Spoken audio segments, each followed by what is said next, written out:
Afu mchungaji, nitakutafutia kademu mkaka na kuburudisha. Achana na vile vya kanisani pale vimezoeleka. Kwani kati ya mtu wangu umezungumza vizuri. Ero, Ya. Ni akaja hiyo papa la yenti ndo na roimoki. Na kwa pia, leta hiyo mu lakini kanisa usijue. Hamna mtu yote atakayejua mchungaji. Alafu huyo mtoto anakuwa na kitu kubwa. Mwana ni ya mchungaji. Mzee Daktari, maisha sasa hivi ni mazuri sana. Maisha tumeyapatia. Na raha maisha ukinywa bia ufungue sote. So unakunywa bia unamjaonja kama unaonja tu. Tuweke shida chini yenyewe mikono juu. Umekucha. Nini tena mzee Daktari? Umekucha. Bwana Yesu asifiwe. Amina mchungaji, amina. Nini anafanya hapa?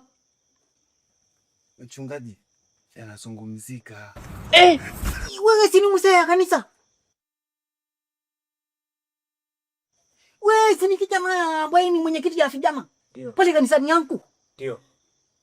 Sasa ni nini umeweka na kunywa kwembe? Mchungaji, tunatuliza roho kidogo hapa. Unatuliza roho tena Mungu ana roho. Hebu ongea na mzee Daktari hapo. Yaani Sasa mchungaji, hii ni kwa sababu ndo vijana wako tena. Unafanya za sadaka tunazipata wapi mchungaji?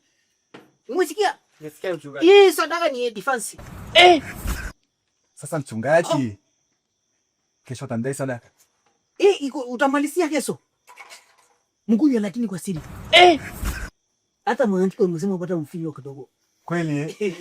We kijana, umesikia? Mkunywe pi.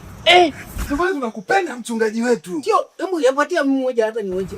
Hebu na wewe onja kidogo bwana mchungaji. Leta kidogo. Karibu. Kanisa mchungaji. Paka pwani. Bwana hiki tu bwana kama ni tamu. Umeelewa Lakini sasa sikiliza. Mkunywe sana. Sawa? Sawa. Alafu mkwe mnaniletea. Na mimi pale kwa ofisini yangu. Afu mchungaji, nitakutafutia kademu mkaka na kuburudisha. Achana na vile vya kanisani pale vimezoeleka. Kwani kati ya mtu wangu umezungumza vizuri. Ero, Ni akaja hiyo papa la yenti ndo na roimoki. Na kwa pia, leta hiyo mu lakini kanisa usijue. Hamna mtu yote atakayejua mchungaji. Alafu huyo mtoto anakuwa na kitu kubwa. Mwana ni ya mchungaji. Mchungaji, unajua Mlima Kitonga? Yaani nitakuletea mtoto kama Mlima Kitonga. Akala hivyo. Sawa, mkujua kabisa. Kweli wewe nachunga. Kwa design hii kuna mchungaji kweli hapa? Ndugu yangu, tukakuta na nani? Hapa tukafia kwa tusia tuka